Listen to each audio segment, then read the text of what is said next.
नमस्कार मैत्रिणींनो, स्वागत आहे तुमचं अनिताज मराठी रेसिपीमध्ये। आज आपण बघणार आहोत शेंगदाण्याच्या पोळ्या। चला तर मग साहित्य बघून घेऊया।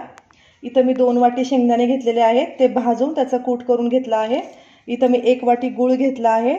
इथं मी 2 वाट्या गव्हाचं पीठ आणि त्याच्यामध्ये 1 चमचा बेसन टाकून मळून ठेवलेला आहे। 10-15 मिनिटांसाठी भिजत ठेवला आहे आणि बेसनामुळे खूप खमंग आणि खुसखुशीत आपली पोळी होणार आहे। चला तर मग आपण गूळ आणि शेंगदाण्याचं कूट मिक्स करून घेऊया। तर आता आपली ही बारीक गॅसवरती छान अशी खरपूस पोळी भाजून झाली आहे। दोन्हीकडून तूप लावून भाजली आहे। आता आपण ही काढून घेऊयात।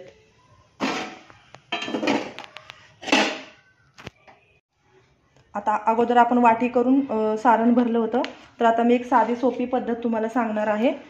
ज्याला कोणाला वाटी करून लाटता येत नसेल त्याने अशी एक छोटीशी पोळी लाटून घ्यायची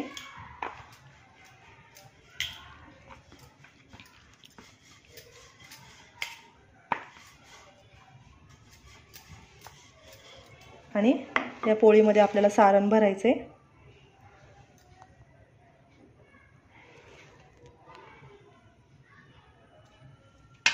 असं सारण भरून झालं की आपल्याला त्याचं असं मोदकासारखं आपल्याला बंद करून घ्यायचं आहे।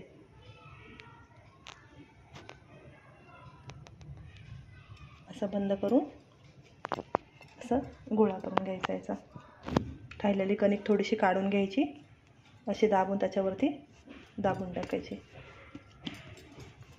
असं गोल फिरवायचं आणि थोडंसं पिठामध्ये बुडवून आपल्याला पोळी लाटून घ्यायची।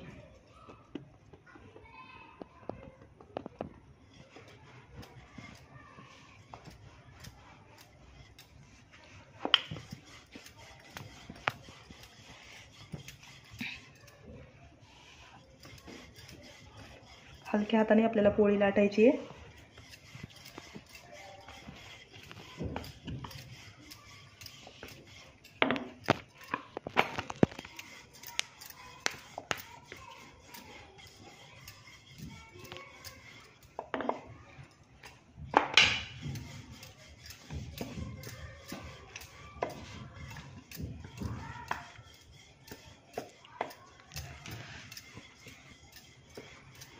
तर आपली पोळी आता लाटून झाली आहे। आपण तव्यात टाकूया भाजण्यासाठी आणि मंद गॅसवरती दोन्ही साइडे तूप लावून खरपूस भाजून घेऊया।